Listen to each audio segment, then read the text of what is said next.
Hey, good evening. I'd like to call this meeting to order. This is a regular meeting of the Manitou Springs City Council for December the 19th, 2023.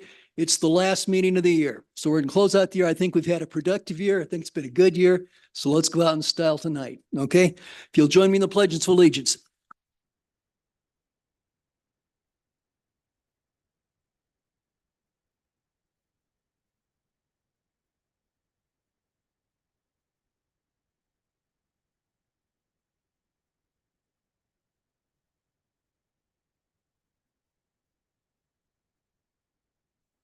Thank you. And if we could have. Mayor, our attorney is just having a couple of minutes we thought he was connected, but I just got a text that he's having difficulty, so he'll be on in just a few minutes. Okay, yeah, so our attorney will be Zoom tonight, so. I should be on the call. Can you hear me okay? We can hear you, Jeff. We can't see you, but we can hear you. Yeah, Can I'm you hear us sorry. okay? Yeah, I can hear you perfectly. I just can't connect via my computer, so I'm doing it via my phone. So I'm going to keep the video off if that's all right. Okay. All righty, very good. We could have the city clerk call the roll, please. Present. Oh, thank you. Shada. Here. Wolf. Here. Johnson. Here. Weatherholt. Here. Mayor Pro Tem Fortune Present. and Mayor Graham. Present, thank you. We have a quorum with everyone. Okay, great. Everybody showed up for work. Great.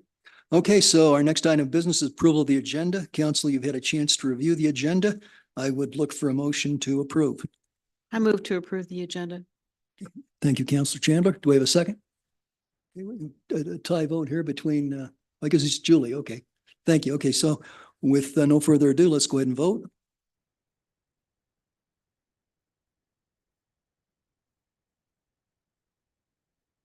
The motion carries unanimously. Great, thank you. Okay, so next on the agenda is public comment on non-agenda items. And so if this is the time when anyone in the audience is welcome to come up and make comments about any item that is not on the agenda, you'd have 3 minutes to do so. I think we'll probably have some people who'd like to make comments at some agenda items, such as the library later on. But I believe we have at least one individual who would like to speak to that. It's Laura Dye. Laura, if you'd like to come forward, thank you.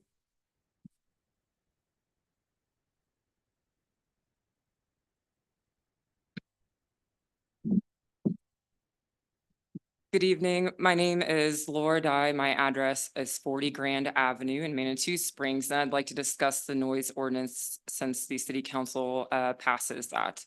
Over the past 2 years, or over the course of the past 2 years, my neighbors have woken me up or kept me awake by late night parties, vandalism, or banned 80 times, 25 times they've woken me up in the middle of the night, and that's just documented. I've called the police about one of the vandalism occurrences. I've called the police about the band noise. And when it was significantly loud, and this isn't to disparage the police, wherever the chief is, when it was significantly loud, they couldn't enforce anything until 2200. And then when it did decrease in volume, but it was still substantial enough for me to hear it inside my house, I was told that I need to get headphones or a white noise machine to sleep instead of them actually adhering to the second portion of the noise ordinance, which isn't just decibels from a property line. It's actually in accordance with the American jurisprudence, but it states that you can improve a noise ordinance by the volume of noise, the intensity of the noise, the proximity of the noise to residential sleeping facilities, the time of the day or night the noise occurs, duration, and the type of noise, and whether it can be heard from at least 100 feet from its source. The Colorado revised statute makes residential decibel levels 55 and 50 reduced by 5 for impulsive, which a band would be, between 7 and 7, whereas Manitou Springs allows that decibel to go up higher until 10 p.m., which it's still not the noise ordinance begins at 10 p.m. There's still a noise ordinance during the day. So I just ask that, and I've had meetings with the city administrator and chief of police and the city administrator and Commander Savine, which after that meeting, things did get a little bit better, but I am still kept awake by band practice, which happens every week on average over the past 2 years, which I think is completely unreasonable for me to have to absorb that amount of lost sleep because I don't just go to bed at 10. I think there's lots of people that have that situation in their house with children or whatever their job is. I personally am a Black Hawk pilot in the United States Army, and I was medically grounded due to this because of my lack of sleep. So I ask that you guys consider that in enforcing your noise ordinance. Thank you very much. Do we have anyone else in the public who'd like to speak to a non-agenda item tonight? Okay. All right, thank you. Let's go ahead and move on then. Next item is the consent calendar, and we have two items on that. First is presentation of warrants. That's essentially the checks we've written in the last month. And the second item is a contract for Plan Manitou. So council, if anyone's interested, we can take either or both of these items off for separate discussion. Or in absent that, I would look for a motion to accept and approve the consent calendar as presented. I move approval of the consent calendar. Thank you, Natalie. Do we have a second? Motion a second. Let's vote.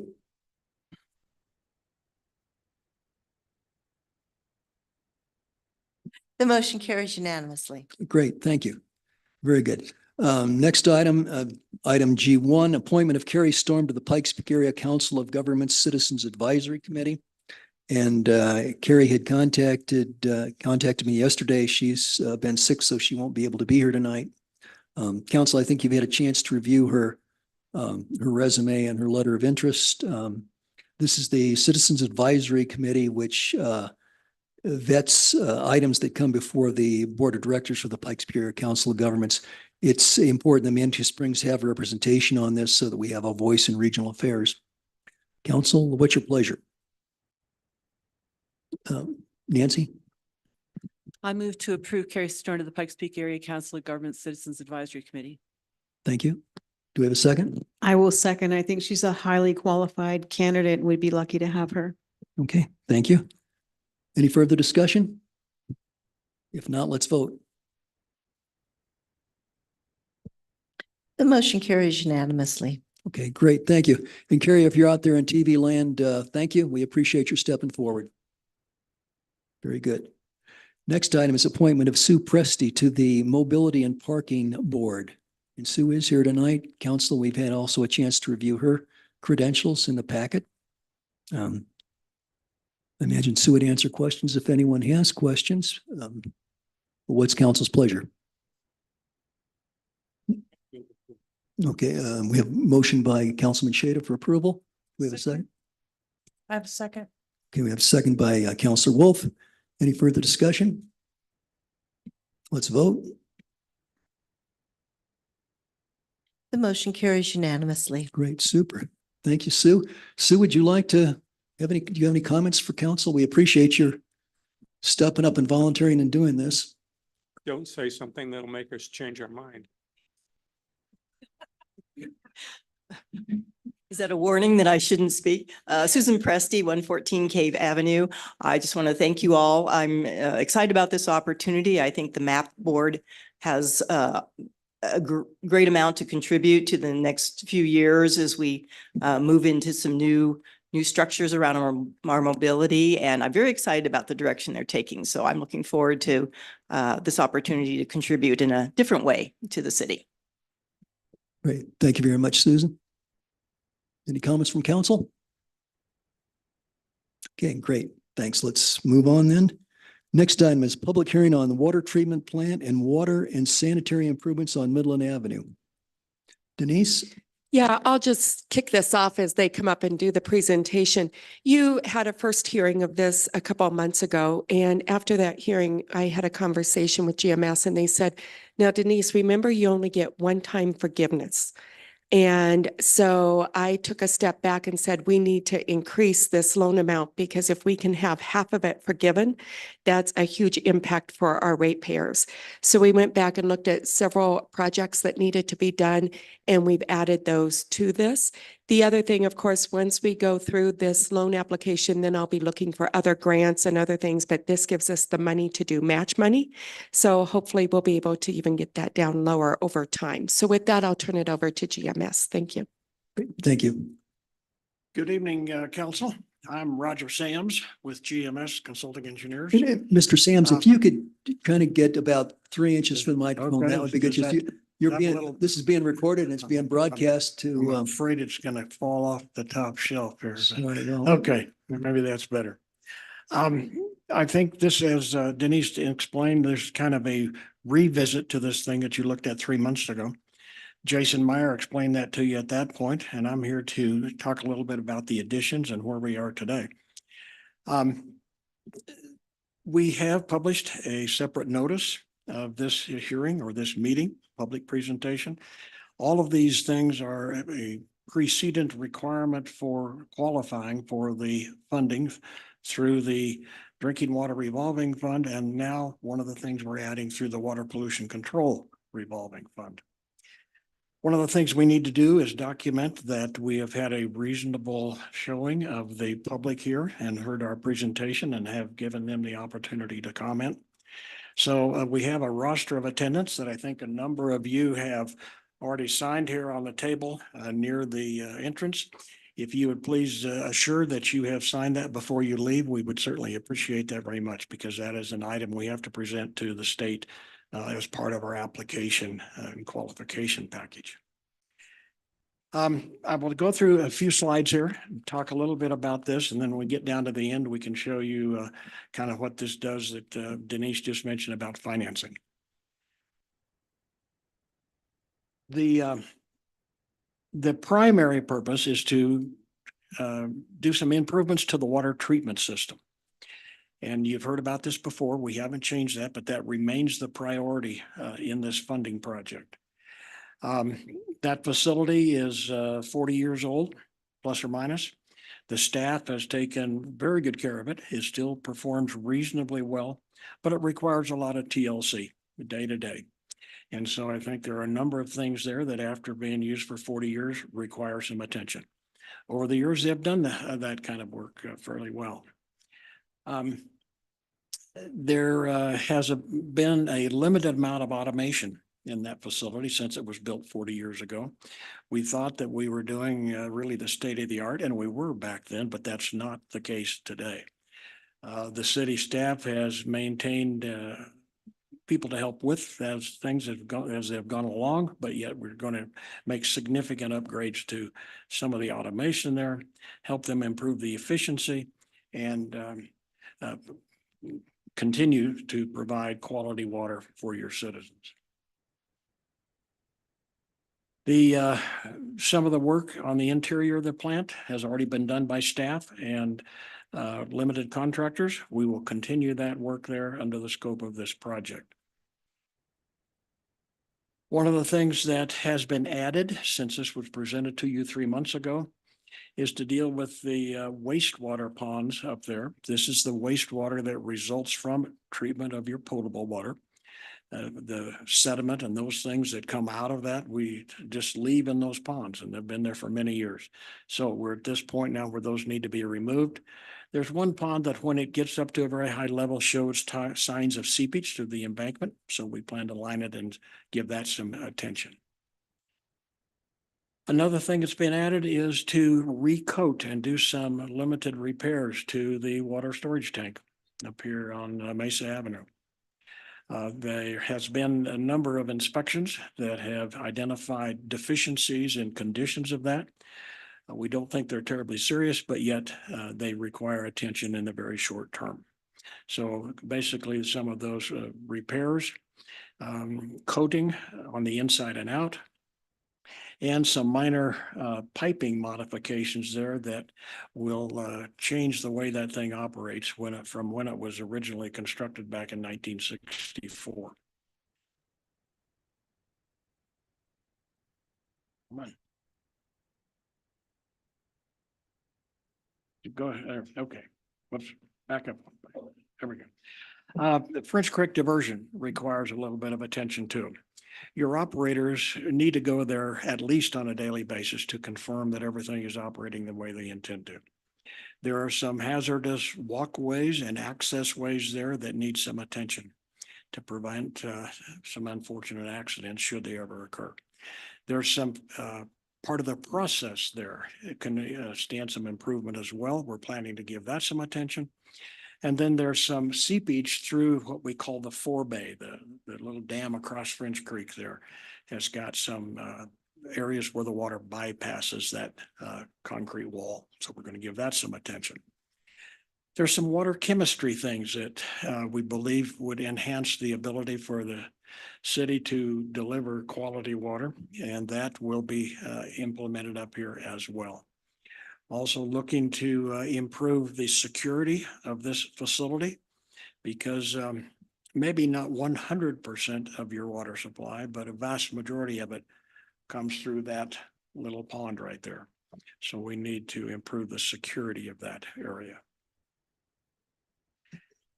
Another item that's been added is some of the distribution system on Midland Avenue.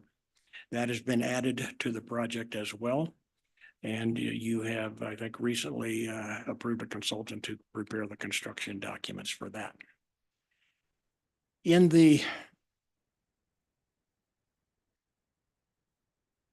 overall water project here, we're looking at something in excess of $5 million for a total project cost for all of these things. And at this point, the basic financing package would be a revolving loan fund from the Drinking Water Revolving Fund with a $1 million principal forgiveness provision. This is a bit of one of the changed conditions that the state has thrown out at us here in the last 3 months. They have, as Denise mentioned, limited us going to that source only once. And then they have, at least as of today, they have limited the amount of principal forgiveness to those communities that are not disadvantaged communities to $1 million. So that's kind of the package that we're looking at today. This has got two different funding scenarios here. The column of numbers on the left is if we were to fund the entire project with the $1 million of principal forgiveness. And then the one on the right is what's utilizing what's called a direct loan, which sources those loan monies from capital that is accumulated by the Colorado Water Resources and Power Development Authority from their loaning funds out on previous projects. That is just a simple loan with the authority, whereas the larger loan is what's called a leverage loan, and they actually go to the municipal bond market, sell a large amount of bonds, and then they piece that out to projects. The rates are a little bit different. In general, the direct loan has a more advantageous rate and is much more easier to work with just the authority staff and the Water Quality Control Division staff to get that put in place. So as we move forward, we'll be working with your staff to resolve how we might fund those. We anticipate that if everything goes well, we would be able to complete the bidding process and award a construction contract for this scope in the third quarter of next year. And then the majority of the work at the water treatment facility would carry on through most of 2025. Another portion that you have not seen or heard of before, and in the heading of this thing, we've made reference to the Water Pollution Control Revolving Fund.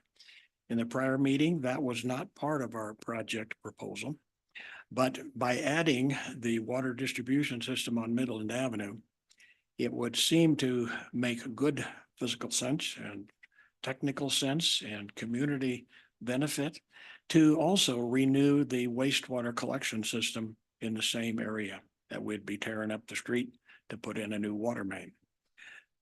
The reason we're addressing that somewhat differently is because the funding of that is intended to come from a completely different source. Even though it goes through almost the same people at the state and the Water Quality Control Division and through the Water Resources and Power Development Authority, it is entirely a separate project, separate loan arrangement, separate funding source. So for purposes tonight, this is a separate project. It is intended to be relatively limited in length, but I think the city staff has determined that there is a definite need there. And we had suggested that maybe there could be as much as $1 million expenditure for the entire project allocation. And that would be through that Water Pollution Control Revolving Fund. Again, that kind of follows the same schedule, being awarded in the third quarter of 2024 and with favorable conditions completed in 2024. I think these are some of the basic benefits we see of this. We would suggest that if you have any comments, we will be glad to take those tonight. If I can't answer them just right now, we will take those and get back with you. We need to document what the questions have been, what their inquiries have been, and our response to those. And if anybody else in the audience has questions or comments, we'll certainly entertain those and respond to those as we can. At this point, we don't believe on the water side, particularly, we don't see that there would be a necessary rate increase to support this project. Might be other reasons, but not to support this project. With that, thank you very much. Very good. Thank you, Mr. Sams. Council, if you have any quick questions, I think that would be good. We will have a public hearing and allow the public to comment, and we can bring Mr. Sams back to answer any additional questions. But if you have anything you'd like to get a clarifying answer at this point, is there any interest? Okay, I think we're good. So thank you, sir. We will ask you to come back in the event that we or the members of the public have questions. Okay, thank you very much. Thank you, sir. Denise, did you have anything else you wanted to present before we go into the public comments section? No, I do want to make one comment. You know, we met with a PFAS lawyer the other day because one of the things that's always a concern is our water quality, and we test for that. And our PFAS is very, very low. But one of the things that came out of that meeting is our water is pristine, probably better than 90% of the water in the world, if not 99%. We have a great source of water. It's a first use of water. And by doing this, we're taking care of the water plant that treats it and making some repairs that are much needed to keep the water at that level as we move forward in the next 10, 15, and 20 years. Great. Thank you very much. Okay. Well, with that, I think we'd like to hear from the public. So I will open the public comment portion of this. This is a public hearing. Anyone in the audience is welcome to come up and make remarks, express concerns, ask questions. You have 3 minutes to make your remarks. Is anyone interested in speaking to this? Okay, Susan?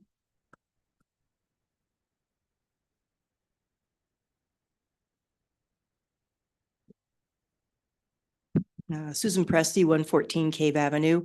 I just wanted to say I'm very excited about this, and I absolutely think this is a smart way to go, doing both the wastewater and the water projects on Midland at the same time. That makes so much sense for the disruption to the community and the efficiency of the construction. So I'm really glad that you've added that to this project. I'm very excited about it. I think it's an efficient use of funds, and kudos to you all for finding funding like this. Thank you very much. We have anyone else who'd like to speak? And Elena, did we have any emails on this? So no other comment. Okay, so, well, with that, I guess we've heard what we're going to hear. I will close the public comment portion of the meeting. Council, we can ask Mr. Sams to come back if you have questions. We didn't seem to have questions, so perhaps that's not necessary. Thank you. Mr. Parker, since you're not in the room, I'd like to give an opportunity to comment if you feel that's appropriate. You may not need to. I don't have anything to add, but I'd be happy to answer any questions if anybody has anything. But this is a standard process for these types of deals, so I don't have anything special. Okay, great. Thank you. Council, any questions for Mr. Parker? I guess not. Okay, thanks, Jeff. Thank you. Okay. Well, council, and of course, maybe Denise, if you have any questions for Denise, okay. Denise doesn't. Okay, well, I guess we feel pretty informed on this. The presentation was good, thank you, and the packet information was helpful. I guess I would look for a motion at this point. Mr. Mayor, I move approval. No, excuse me. Actually, I guess this is informational, so we have to, I'm sorry, I'm a little bit confused because this is unusual that we have to have the public hearing, but we're not actually passing an ordinance, so my bad. Thank you. Thank you. Okay, so I guess we've conducted the public hearing. If you'll all sign the roster, please, that keeps us out of trouble with the governor. And I guess we can move on then. Yeah. Yeah, the roster's on the table. So if you haven't signed it, please do so. And I'll ask members of council to sign it before we go home tonight. Great. Okay, thank you. Well, let's move on then. The next item is a second reading. Mayor, Yes. I'm sorry to interrupt. We do have an ordinance. Do they need to vote on that ordinance? I'm just asking both GMS and Jeff Parker, because we do have our ordinance attached. Do we need a motion and a second to approve the ordinance? Yeah, I wasn't familiar with the ordinance. I actually looked at the packet, but did not see the ordinance. Let me just take a look really quickly here. I'm sorry. Nope, that was under the liquor license. Sorry, I interrupted too quickly. Okay. Yeah, no, I that's why I was getting a little confused. So no ordinance, we're good. Yeah, no, sorry, no, I was doing the same thing. I think public hearing, I always expect we're going to do an ordinance because that's our usual rhythm in those situations. This is a little bit different. Great. Well, thank you, Mr. Sams. We appreciate the presentation. I believe we've met the requirements of the law, so we're pleased to be pushing forward, and we're going to tear up Midland Avenue once and change 2 pipes while we're at it. That's great. Okay, next item, second reading, public hearing and final adoption of ordinance number 1523, an ordinance amending section 5.06.150 of the Manitou Springs Municipal Code concerning distance limitations from public or parochial schools. And we, of course, we discussed this on first hearing. I would ask our city clerk and liquor license authority to refresh our memories and Yes. present the case. So here we are back to a routine procedure. This is a second reading and public hearing on an ordinance that was introduced at your last meeting. The reason the ordinance has come before you is that there's an applicant interested in applying for a tavern license at 702 Manitou Avenue. And that is within 500 feet of the elementary school. Council has the ability through an ordinance to change that distance limitation if it so desires. So after discussion, that was the direction council gave staff to prepare the ordinance, and here we are ready for a public hearing on it. Thank you. So at this point, if anyone in council has a question for Judy, could ask it now and she'll be back. I mean, we'll have the public hearing and then or the public comments, and of course we can ask questions of Judy then too. But if you have anything now that you'd like to mention, feel free. Apparently not. So let's go ahead and I'll open up the public comment portion of this. This is public comment. This is, the ordinance. If anyone in the audience would like to speak to this, you're welcome to do so. Any takers? I guess not. And we didn't, Judy, my understanding is we didn't have any communications on this, email or otherwise. That's correct. Okay. All right. Well, seeing that no one wishes to comment, I will close the public comment portion. Council, if you have any remaining questions of Judy. Okay, to Judith. Thank you, Mayor. I just wanted to remind council in the audience that this location is the previous Stagecoach Inn, and it had a liquor license for the duration of that business.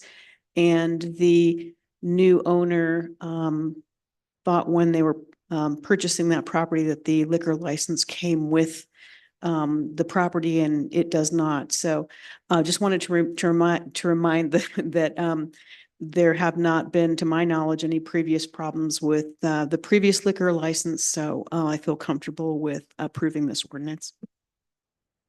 Would you like to make a motion then, Judith?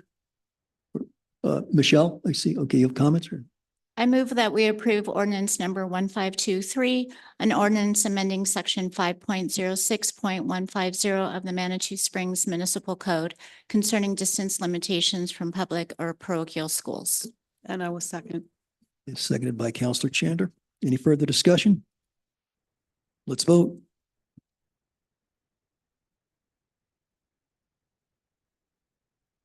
The motion carries unanimously. Great. Okay, thank you very much. Okay, on to item G5. Approve the American Institute of Architects document A-101-2017 agreement with Thomas General Contractors for police station remodel.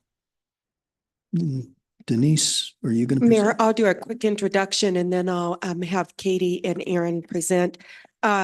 We are finally at the point of looking at a contract for the library.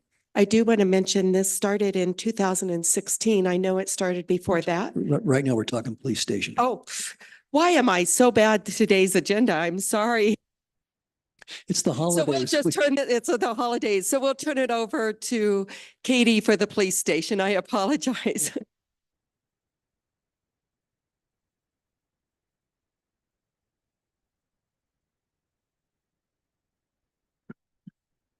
Good evening, everyone. I'm going to ask the Chief of Police, Bill Otto, also to join me. For the record, my name is Katie Hilson, and I am the project manager here with the City of Manitou. Bill Otto, Chief of Police. Tonight, we are presenting the police station remodel general contractor recommendation. This is just a very brief synopsis of this process. We did complete an RFB process from September 11th to September 28th, 2023. There is no presentation. It was just very brief highlights. We did have a group evaluation of the 5 bids that were submitted. This group vetted the bids, cost analysis, and did a material evaluation. We eliminated the 2 highest bidders, and from that, we conducted interviews with the final 3. Once the interviews were finished, we then took a vote from the team, and it was a unanimous decision. We are recommending that Thomas General Contractors, who are located in Colorado Springs, for this job, the contract amount is $675,589.40. This contractor brings 34 years of construction experience, including the Gold Hill Police Station, Police Evidence Storage Facility in Colorado Springs, Tri-Lakes Fire Department, and Colorado Springs Fire Station 19. So we are asking now for the approval of the contract with Thomas General Contractors for the police station remodel. Is there any questions? Denise, you have a comment? Yeah, and it is about the police station. This does not include the windows, so we will probably be coming back for the windows. I just wanted to mention that because this is coming in under what it's budgeted, but the windows are not included, so we'll be bringing that back at a later date. And the question, are the windows also subject to historic preservation review? Yes, so we gotta go through HPC for all of that. Yes. Okay. Thank you. That's helpful. Council, do you have questions? Nancy? I would just like for the benefit of the public to review a few of the things. It's a significant contract, a few of the things that will be changed and why they're changed in the police station. I mean, it's very, very important, great reasons to do it, but it might be nice to let folks in the galley know as well. Yes, so you just want a brief synopsis of what the remodel will look like? Yes. Yeah, Katie, if you could explain what we're trying to fix and what the solution looks like, I think that would help us all. Thank you. Yeah, currently the police station, and Chief, you can also speak to this. The cells, the holding cells right now are not up to standard. They do not contain a private restroom. And so right now it puts the staff and any personnel that are there, because we do have one non-uniform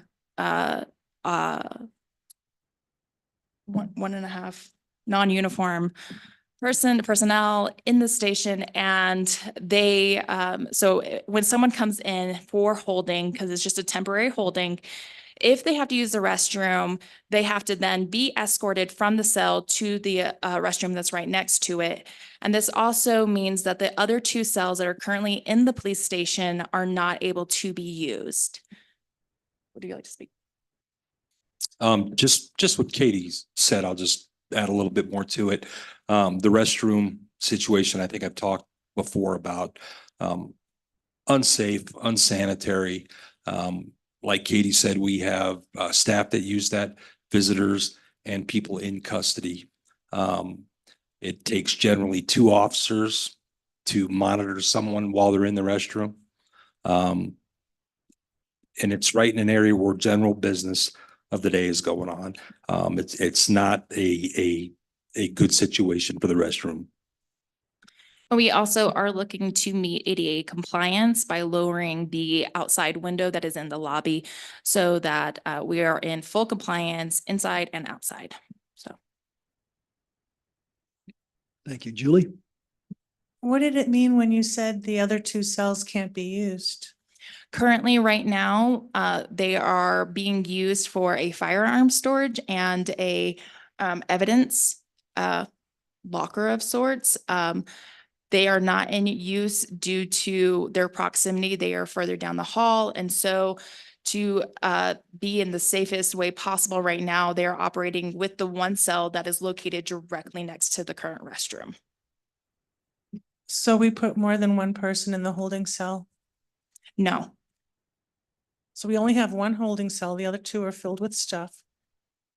What happens? There's 3 holding cells currently.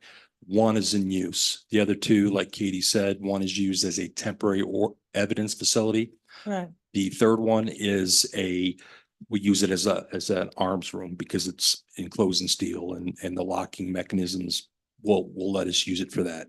They are not up to standard, correctional standards, even for a temporary detainment.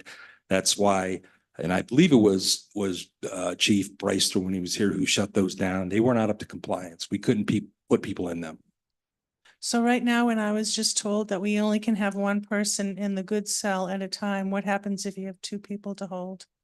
That was part of our thinking when we wanted to do this remodel. We are having another cell put in as well. What we've been doing, and yes, we do have multiple people under arrest at the same time. 1 will end up in the cell. 1 will end up sitting in a car with an officer in the car with them. I see. Thank you. Council, any additional questions, comments? Yeah, Nancy and then Judith. Yeah, I just wanted to make the comment. That's why I was asking, is because I think for the folks in our city who have not had the opportunity to go back and see what the conditions the police are working under, it's not up to has not historically been up to standard for a long time. It's very inadequate and non-functional, and this will help get it a much more functional facility. Because it's not cheap. Thank you. Judith? Thank you, Mayor. I just wanted to reiterate what Mayor Pro Tem Fortune said. I first had a tour of the police department 4 years ago, and I was very concerned about the safety and welfare of our officers, including the holding cell, but also including the locker room, evidence area. And I think that this remodel is overdue. I do want to remind the folks listening in and in the gallery that although the price tag is high, about $338,000 will be covered by a DOLR grant. And I think that it's behooves us to move forward ASAP. I am looking forward to hearing from the police department how you are going to function while the remodel is going on. I don't know if you'll be able to do that in-house or you'll have to move or what that'll look like, but just to reassure the public that the standard of police service in this community won't be changing during the remodel process. Absolutely. We have rented a pod storage trailer. People have probably seen it's right in front of the PD now. That's where all the equipment that we're using that we don't have to use immediately like we use every day is being stored. We have rented a trailer, a work trailer like you see out of construction sites. We've had it fitted, I think today, later this afternoon, it was fitted with all the internet capabilities, Ethernet capabilities, everything we need down there. And that's been relocated to the rec center and the swimming pool. It is closest, it's in the back parking lot closest to I-24, or Highway 24, if that makes sense. We're going to run full operations 24/7, 7 days a week, all year long. Hopefully this project takes us 3.5, 4 months, but services are not going to change. Great, thank you. Other comments or questions from council? Nancy? I move to approve the AIA document A101-2017 agreement with Thomas General Contractors for Police Station remodel. I'll second. We have a motion and a second. Any further discussion? Let's vote. The motion carries unanimously. Great. Thank you very much. Katie, Chief, thank you very much. Thank you very much. And I just want to take the opportunity to thank Mayor and City Council, Denise and Katie for all their help with this project. Thank you. Happy holidays. Chief, hope it makes your life easier and improves It safety will. and service. Great. Thank you. Merry Christmas. Okay, next, you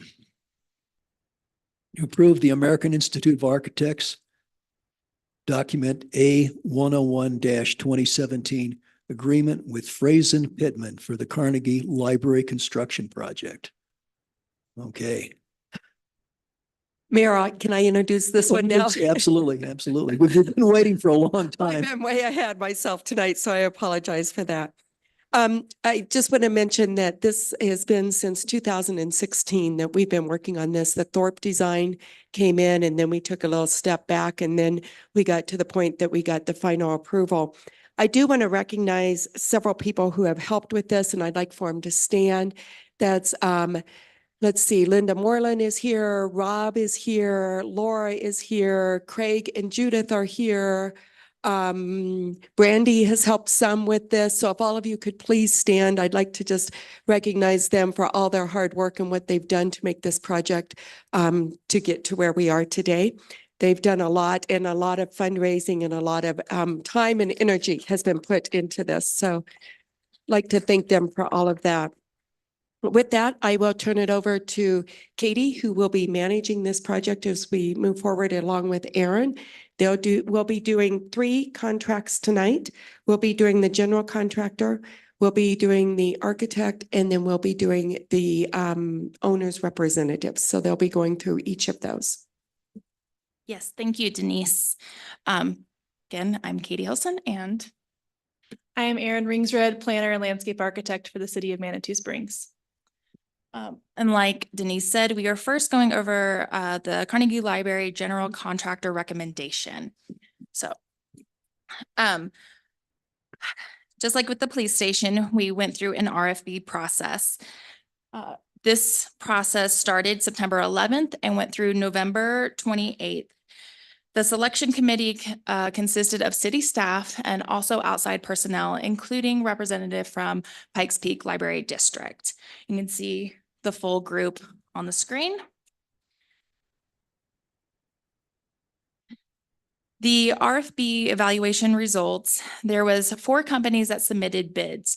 1 was disqualified because it was an incomplete bid. From the bids that were complete, we have conducted interviews, in-person interviews with them all. And then we did eliminate the highest bidder. And from the final 2, we then conducted reference checks. We also vetted the bid documents, compared cost, and the similar experience. From this, the team had a lot of discussion, and we are recommending Frazen Pittman, who are based in Centennial, Colorado, for this project. Their timeline for construction is 8.5 months, and the total bid is $3,942,393. Now, Franson Pittman, from the team, they scored very high in the evaluation process. As you can see, they scored 117 points out of 120. And a couple of points from that evaluation process that that stood out to the team were that they completed projects on time and within budget. They also minimized change orders. Their reference specifically called that out. They said that they are a creative team who tries their best to minimize the change orders, which is very important in a construction process. They also had a very clear plan for staging, which is important because of the proximity of the library in the community right across from the elementary school with all of the foot traffic that's surrounding it. This team also has a lot of historic building experience. You can go to the next slide. Their experience consists of 60+ libraries, 25 historical renovation projects, which include the Governor's Resident Restoration, Colorado State Capitol Restoration, Ketchum Hall University of Colorado Boulder. They also have worked on 15 projects with our architect, Ratio Architects. This is important because we need our full project team consisting of the general contractor, the owner's rep, and our architect with the city all working together in as one, having clearer lines of communication and just being a great team. And so seeing that they've worked with our architect was something that we noted.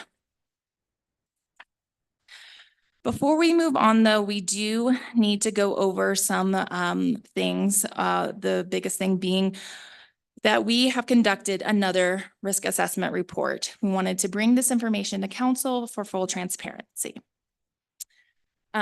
So next slide. So there were 2 assessments done, one by our city arborist, Matthew Nelson and Mandy Wilson, and one by Save a Tree consultant, Julia Troxel.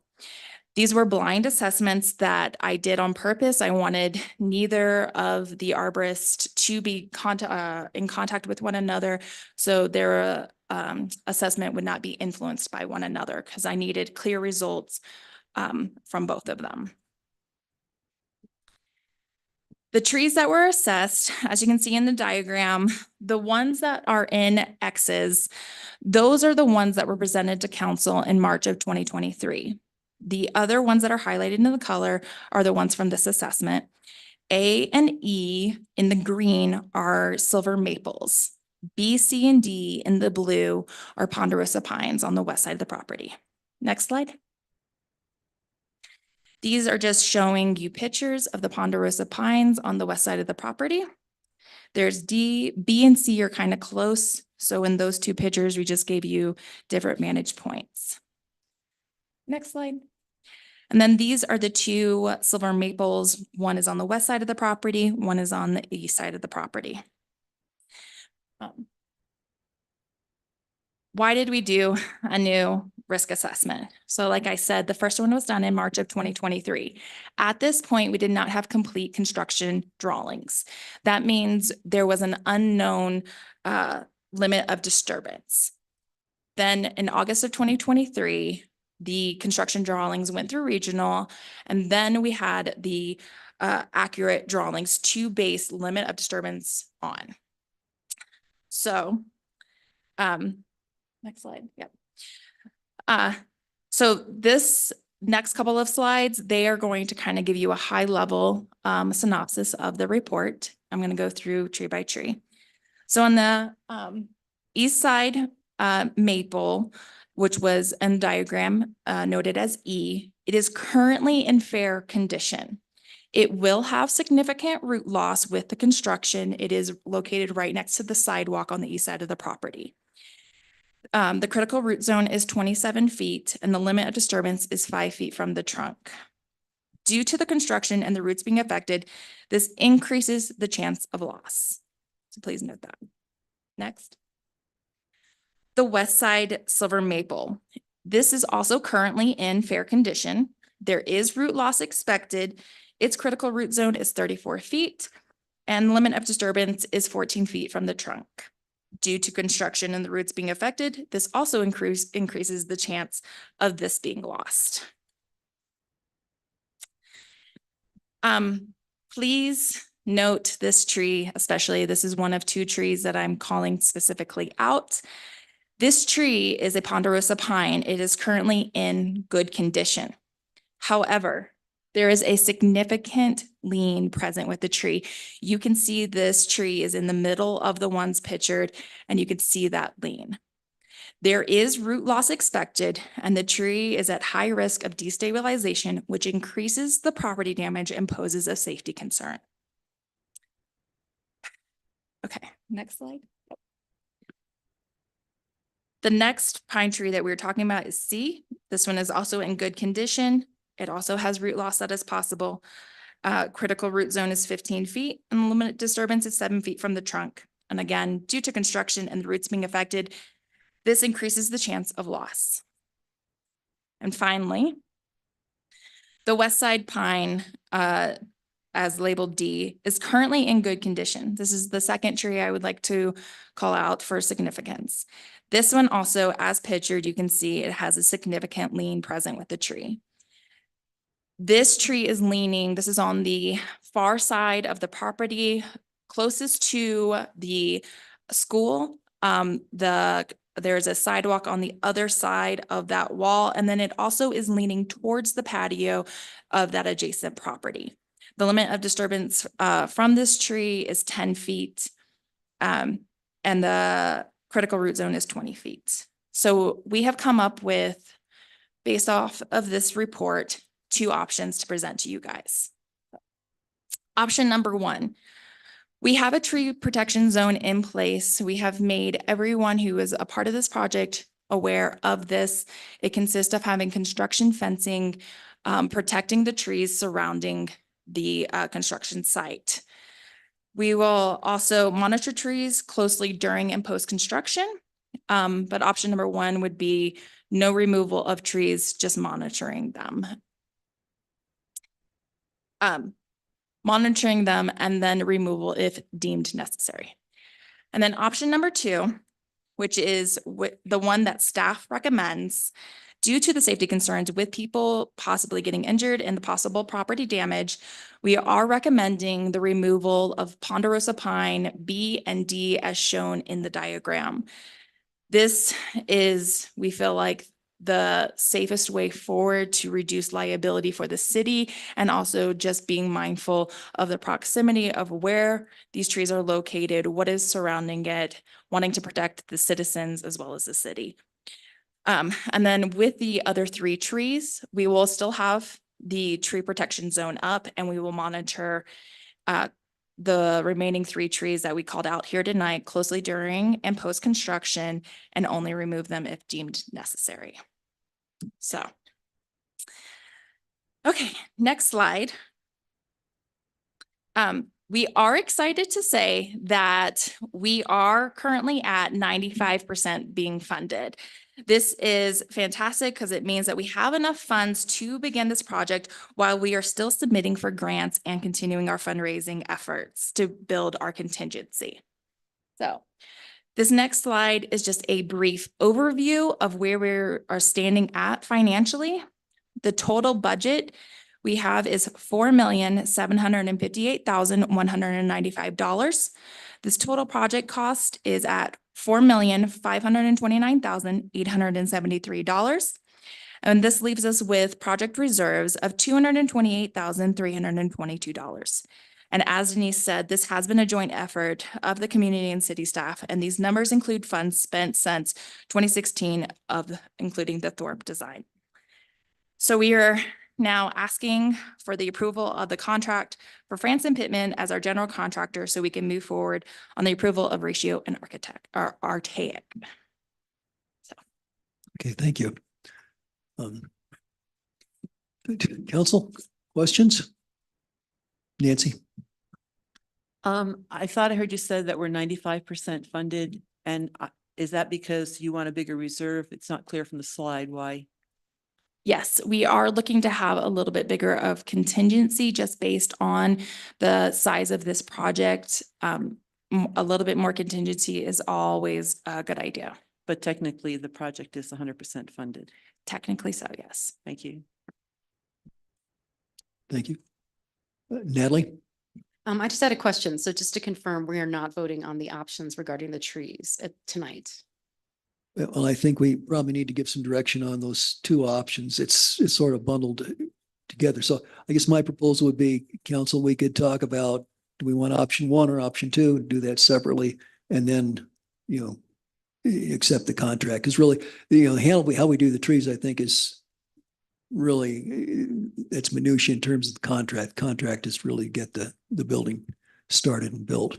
So if council sees that okay, we could discuss the tree options 1 and 2 separately from the contract. But I think probably we should address the contract first, if that makes sense. I'm willing to do either way, if council has strong feelings. Okay. All right, let's go ahead. And it seems to me like we would want to do the contract and then we can talk about the trees afterwards. Seems a little premature. Okay.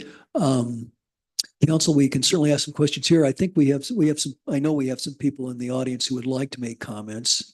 So I think we should entertain some of that as well. But if you would like to ask questions right now, I think that might be good. That might, if you need clarification on some things, that would probably help all of us in the room. So, Judith?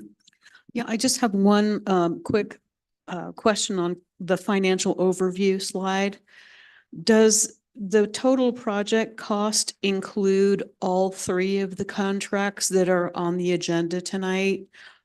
So, or would the next 2 following contracts need to come out of the contingency?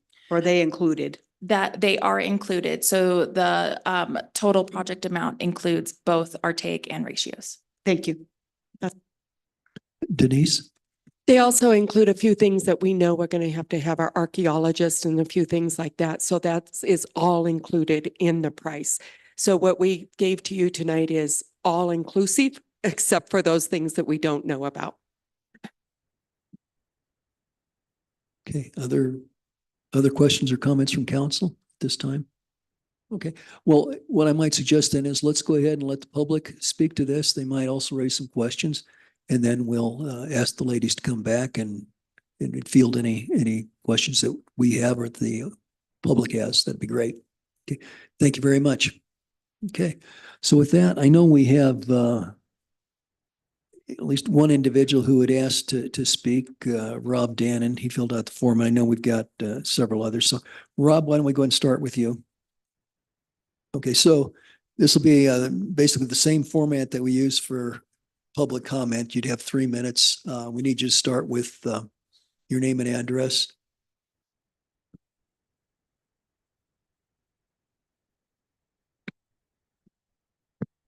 My name is Rob Dannon. I live at 112 Cave Avenue.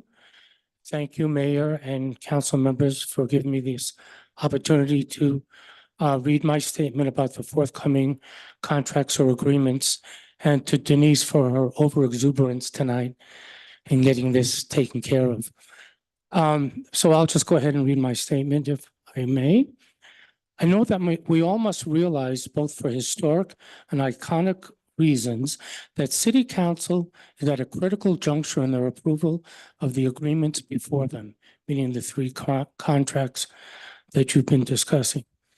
By your approval, the City of Manitou Springs will now finally have a library that will be fully functional and accessible to our community and beyond.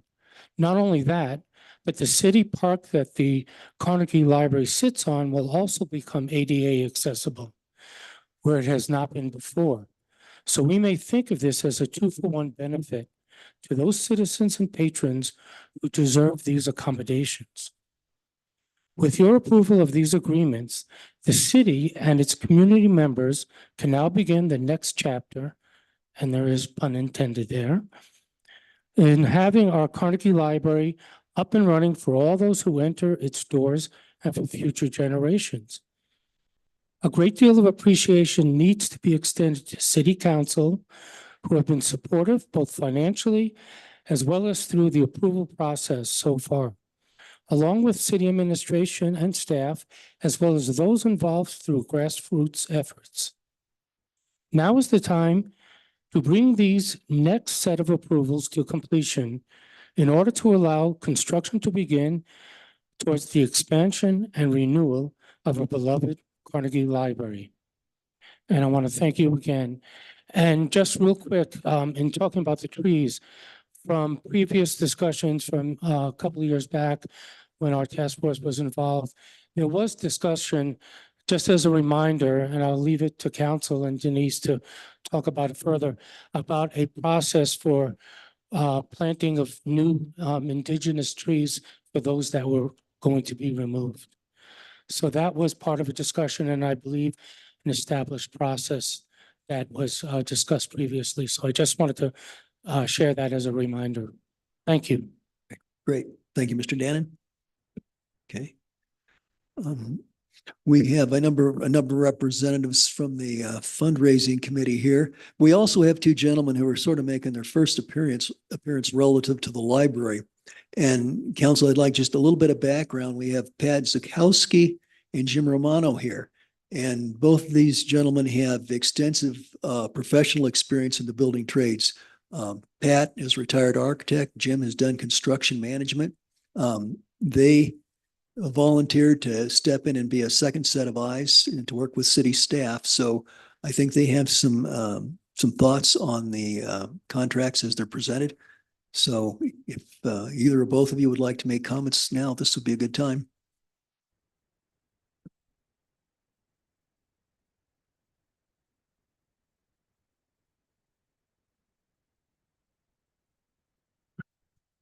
I'm James Romano, 11 Brook Street.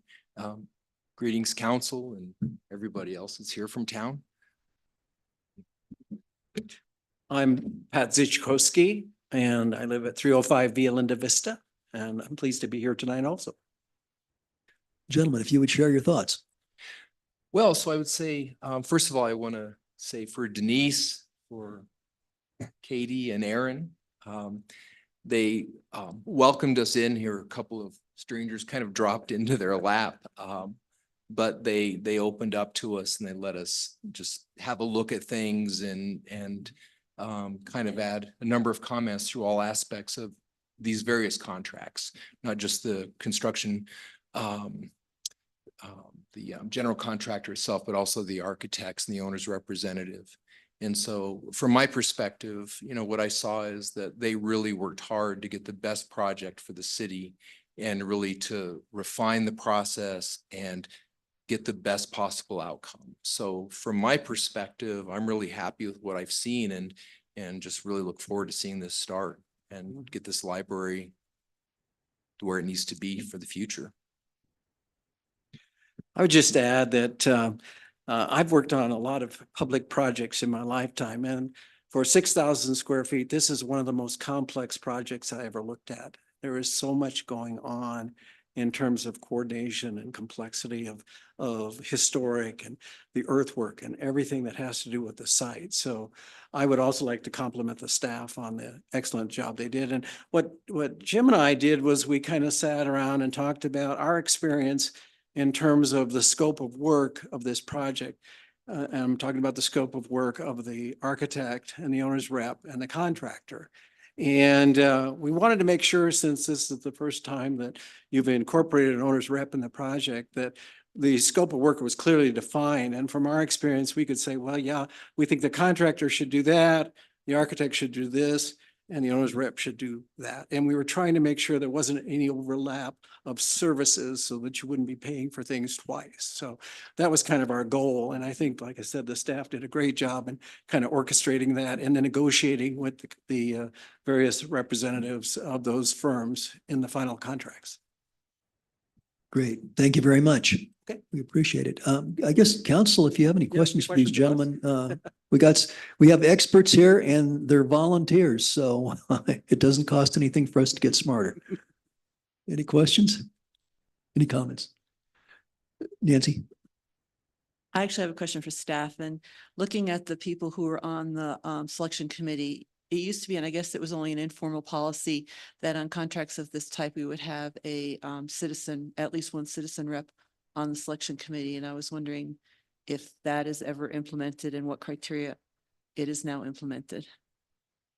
Nancy, we did not implement that. And we haven't been implementing that. If that's something that council wants, we can definitely start looking at that. But we have not been doing that with any of our contracts in the past for the last 4 years. But if that's something that you would like for us to do, we can start putting that in place. You did have some for the Plan Manitou contract, memory serves me. Yeah, Plan Manitou is a little bit different project, so that's why we did it for that. We asked for some advisory boards input. But again, if that's the direction council wants, we can start doing that and implement that right away. Yeah, I would recommend that we have some criteria for when citizens are incorporated onto I think that this is a good example of where it would have been valued to formally. I know that you invited them, but I think it might be a good idea to formally invite citizens onto these types of, or some contracts would come up with good criteria. So that would just be a recommendation for the future. Okay, I think that we can entertain that in the future. It certainly seemed to work out well this time, so. Yeah, and Mayor, we did invite both Pat and all of a sudden I lost the name. We invited both of them to attend and they could not, but they did look at the applicants. Great, thank you. Any other questions, council? If not, okay. Hey, great, thanks a lot. Pat, Jim, we appreciate it. Okay. So I guess we're looking for other public comment here from members of the audience. Could I see a show of hands of people who'd like to speak tonight in favor of the library? Okay, well then maybe we've moved on where we're closer to a motion than I perhaps thought. Well, I guess we have another comment here, Nancy. Okay, go ahead, Brandy, if you'd introduce yourself. Brandy Williams, 1411 Chesham Circle.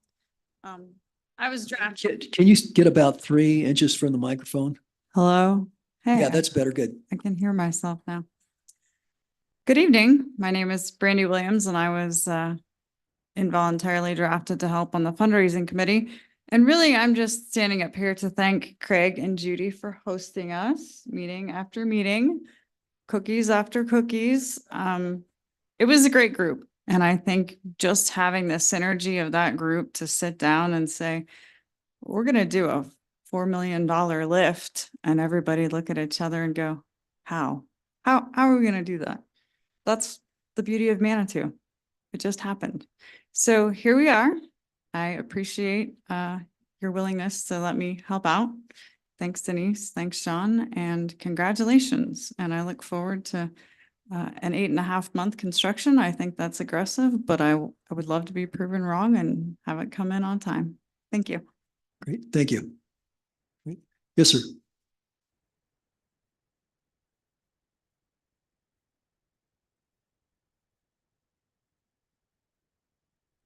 So my name is Paul King. I'm with Branson Pittman, and I just want to say thank you to Katie. She was instrumental in this process, and we want to thank the council for giving us the opportunity as well. So thank you very much. Okay, all right, thank you. Very good. All right, council, I sense that we're probably close to a motion. Do we have anything else we want to discuss? Okay, do we have a motion?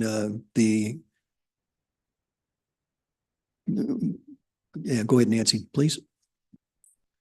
I move we approve the American Architect Institute of Architects document A101-2017 agreement with Franz Pittman for the Carnegie Library construction project.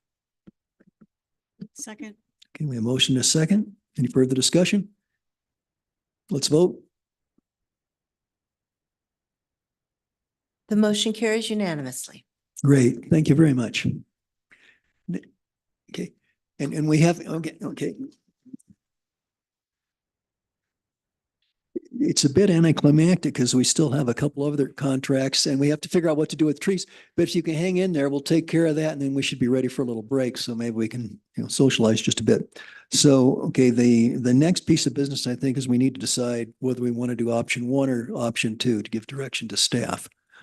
Option 1, I think, is to leave the trees until we have to deal with them. And the option 2 is to take out the 2 ponderosas that are leaning over. So, council, do we have any druthers? Judith? Thank you, Mayor.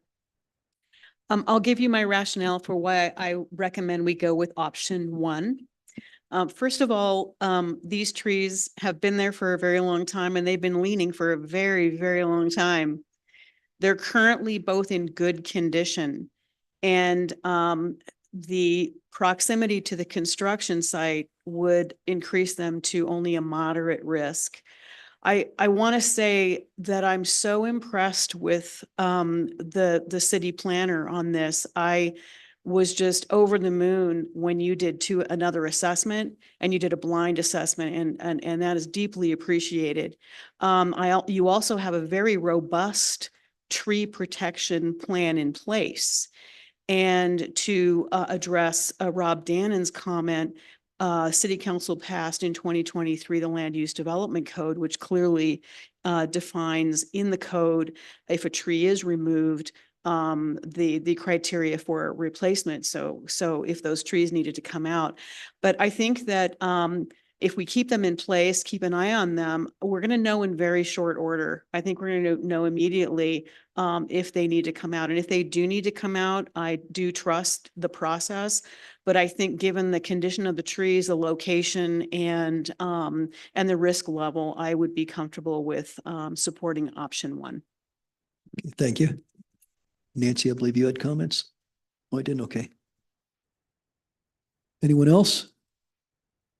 Natalie? I mean, I guess I can be convinced to go with option one, but I do remember when a couple ponderosas at the Avenue Bed and Breakfast blew down when I had my bookstore across the street. And so I do have concerns and I do tend to want to support the advice that we've been given to remove them, just knowing that someone could get hurt and that's something that we can't really take back later. But I mean, if we're going to closely monitor them and make sure it's okay, I'm very concerned. Okay, thank you. Other thoughts from council? I guess my thought is I'm a little bit lukewarm on this. I hate to cut a tree down if we don't have to. And it seems to me like we could monitor the situation, and if it becomes necessary to do so, make a judgment call at that time. So I guess I'm leaning more towards option one, but I could be convinced otherwise. Council have any? Let's go around the table here. And okay, so I'm sorry, Denise, comments? I was going to say, I don't think we can do a motion because it really wasn't an agenda item, but we do need just direction. So if we could have direction, that would be Right, great. direction. So I guess my thought would be just go around the table here and see where we stand. Maybe we're close to being able to provide direction. Michelle? I'm for option number one. Option one. And one, Nancy? Either option's fine with me. Okay, I could go either way. John? One, okay. I'm comfortable either way, so option one is fine. Okay. One, okay. So council is directed to pursue option one. Good, thank you. Okay, super. Well, we can go ahead and get on to the next thing, which is also part of the Carnegie Library. This agenda item is to approve the American Institute of Architects document A101-2017 agreement with Artec Group for the Carnegie Library construction project. Okay, again, so Katie, if you and Aaron, if you two would walk us through this.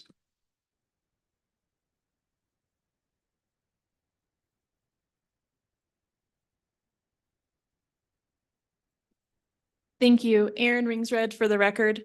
I'm presenting the contract for the Artec Group.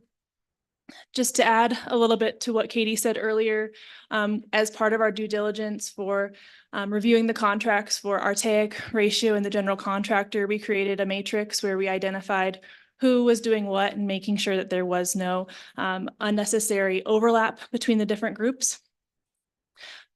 We started this process as part of a request for proposals this summer.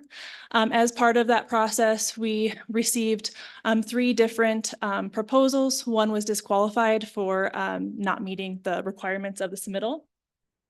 The evaluation team was made up of city staff as well as our historic expert and our architect.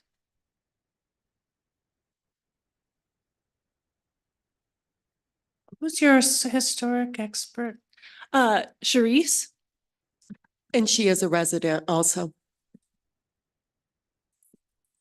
Based on this review process, both of the application submissions as well as checking references, the review group made a unanimous decision to recommend the Artaic Group as part of our project team. Artaic brings over 50 years of experience in construction to our project team. They are located in Denver. Their proposed contract amount is $90,000 not to exceed. Not only do they have experience in construction, but they also have experience on historic projects as well as libraries. They have worked with over 25 cities in the state of Colorado. The scope of work for Artaic is here to complement the scopes provided by others. So it complements staff expertise, ratios expertise, and Branson Pittman. They are here to be a watchdog for our funds, as well as we are a lot of this project we have through grants, and as part of grant funding, there are specific requirements that must be adhered to through the billing process. And Artaic is here to assist our team with that, to make sure all of our T's are crossed and our I's dotted as part of that process, to ensure that those grant funds are used in a responsible manner. Oops. 1, 2. We recommend as staff the approval of this contract. We feel that Artaic is an essential part of this team and will help ensure that the city maintains the process here and does not assume any undue liability throughout the construction process, as well as ensuring that this project vision that we've worked so hard on with council and the community is realized as we move into this next phase.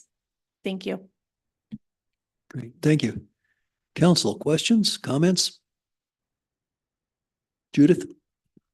Thank you, Mayor. I just have one question. In the scope of work that's listed in the contract itself, will Artaic be responsible for monitoring compliance with the tree protection program?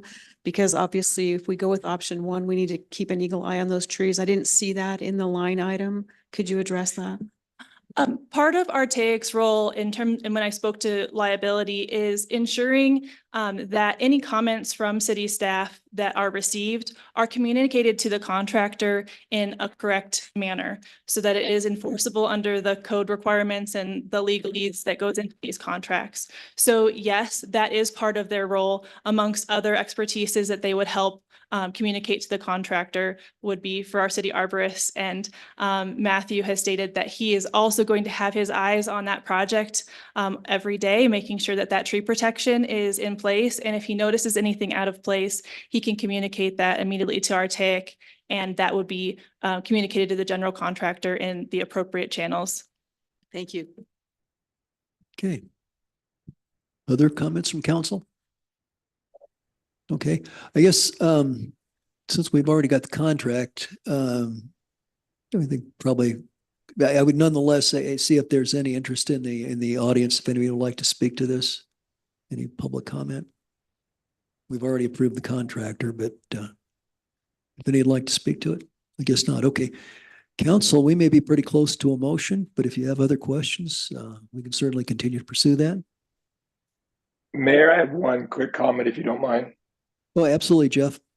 Yeah, just to be clear for the record, this is actually a professional services contract. It's not one of the American Institute of Architects contracts, because it really doesn't involve architectural services. I just want to make sure we were making the right motion. It's the only one that's not an AIA contract. Okay, all right, thanks, that's good advice. If we just said contract, would you be okay with that? That's absolutely fine. It just was a little not quite labeled correctly on the agenda, but it's still a contract, so we're okay. Okay, great, thanks, good advice. Thanks. Okay, Judith? I move to approve the contract agreement with Artaic Group for the Carnegie Library construction project. Second. Motion is second. Any further discussion? Let's vote. The motion carries unanimously. Great, thank you. Thank you very much. Okay, and now the third part of this, of our library business tonight. That's to approve the contract for Ratio Architects for the Carnegie Library construction project. So Katie and Aaron, back to you. Thank you. Aaron Ringsred again for the record. I am presenting the contract for Ratio Architects, their services as part of the construction phase. We've been working with Ratio Architects since 2021. They have served us as our project lead. Here on the screen, there is a diagram here showing that each of these consultants does have a contractual relationship with us as the consultant.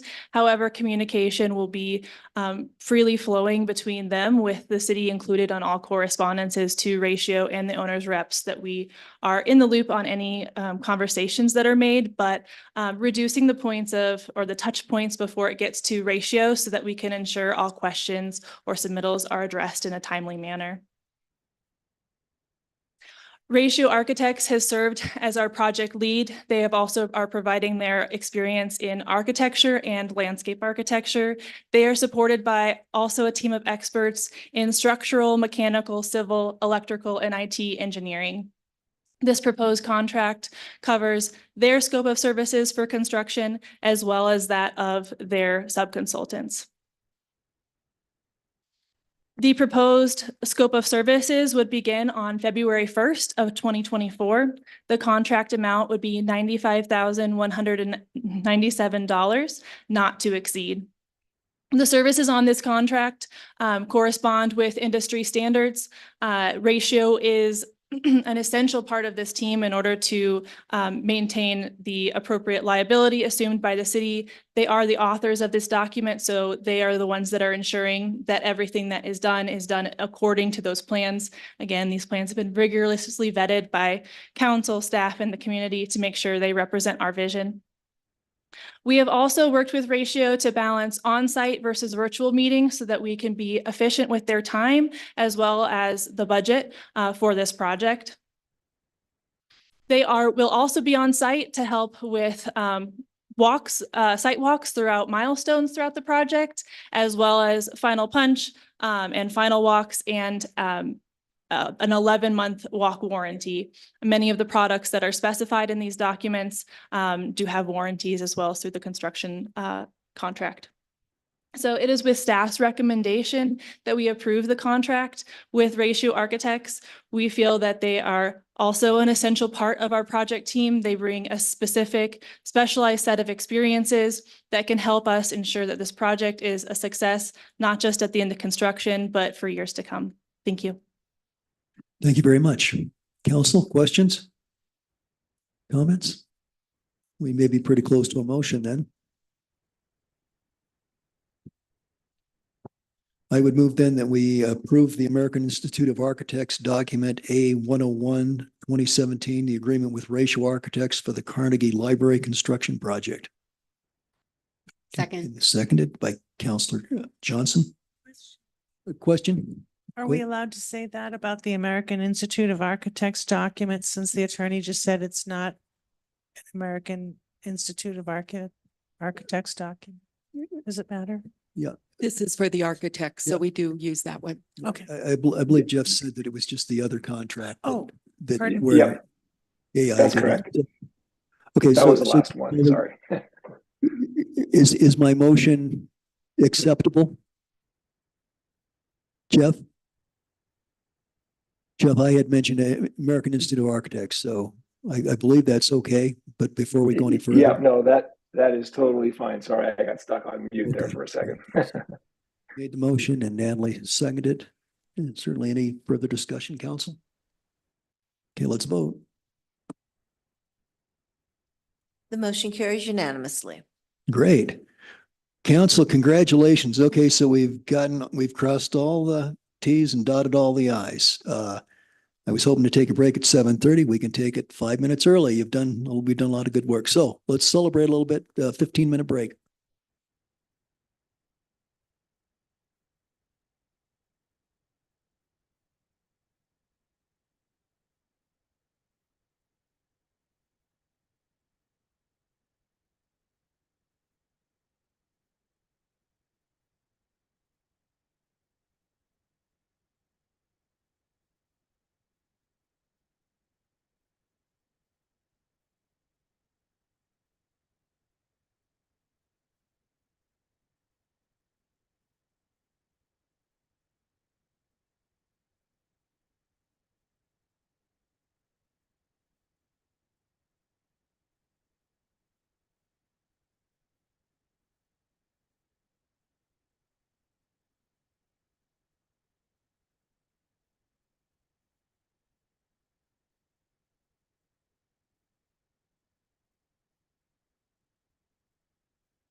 Okay, let's go ahead and discuss the budget.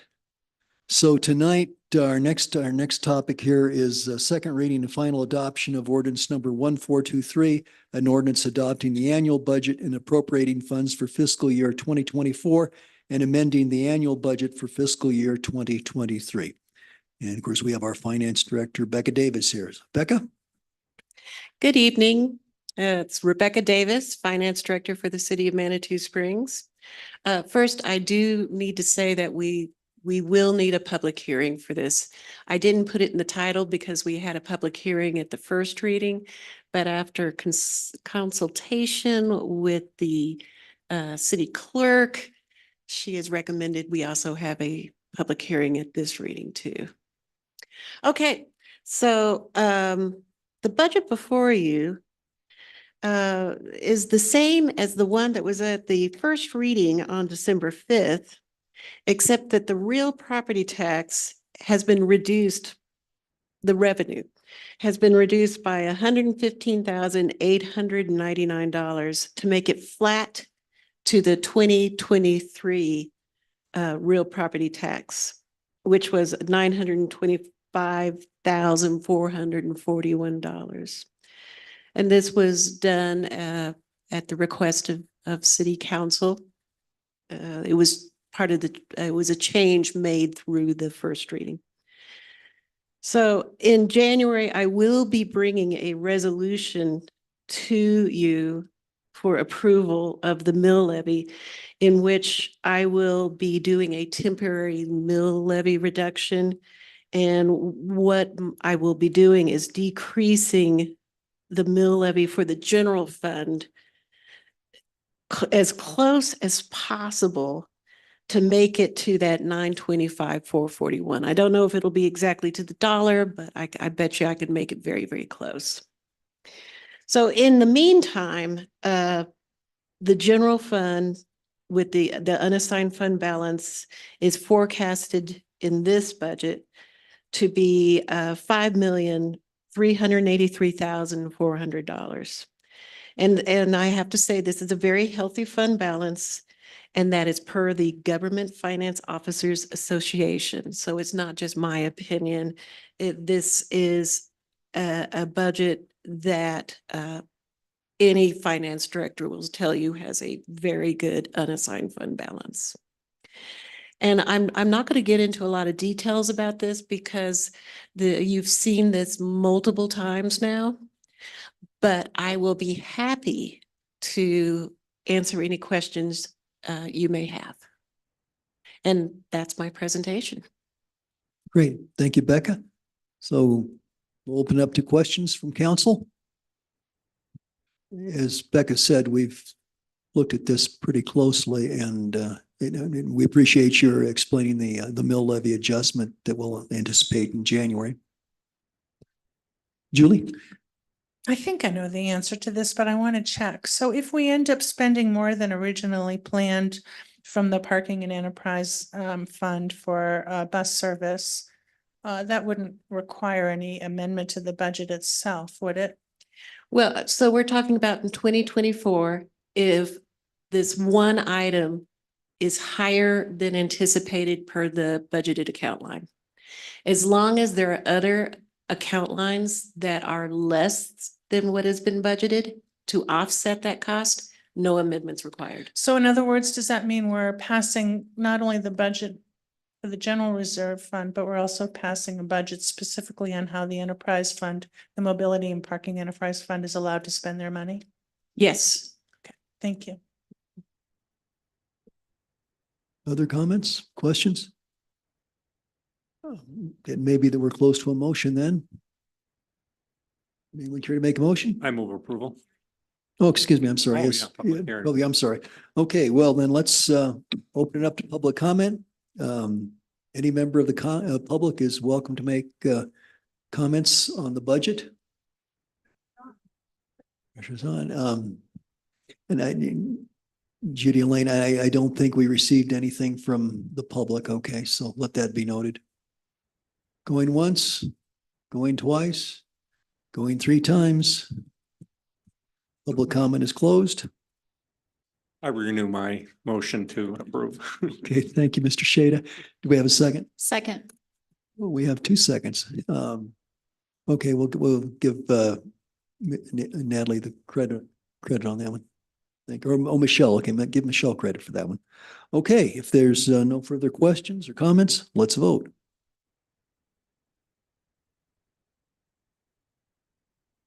The motion carries unanimously. Okay, great. The budget is approved.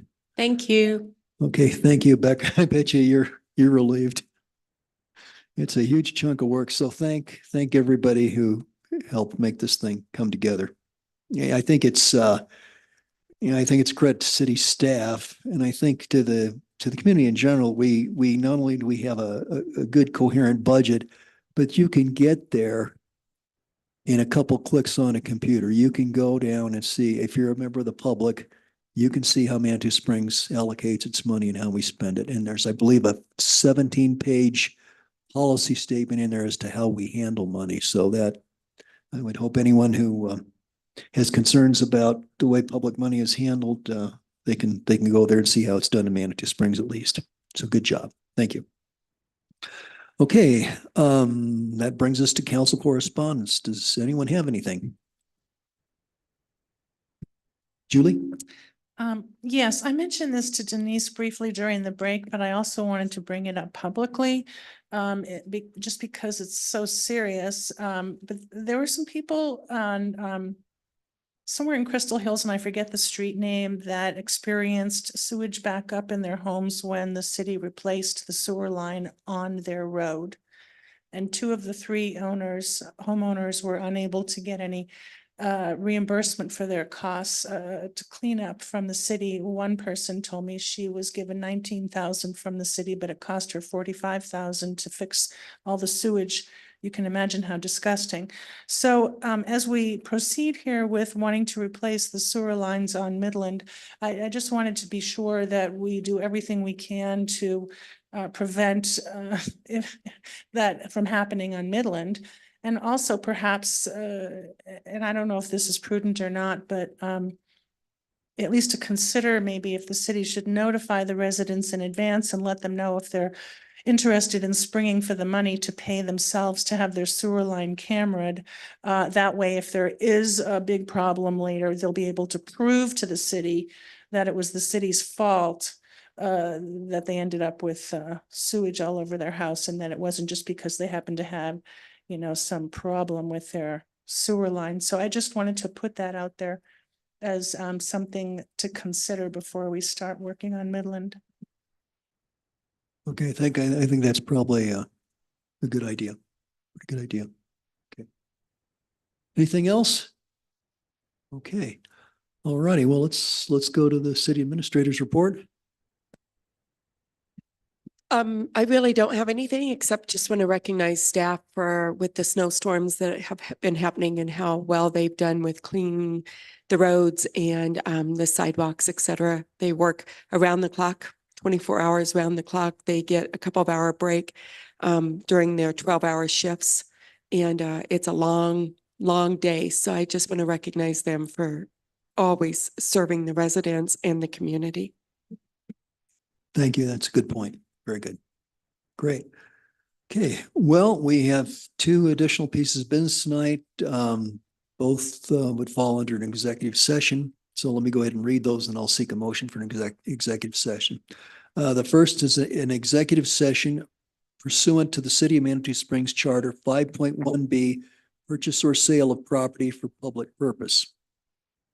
And the second item is an executive session to discuss 2 personnel matters regarding an employee pursuant to 5.1A of the Manitou Springs Municipal Charter.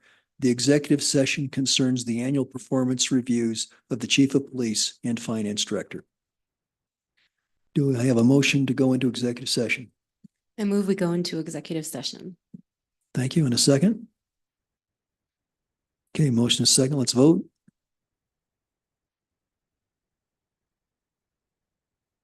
That motion carries unanimously. Okay, great. Thank you. So we'll take a few minutes to make the transition.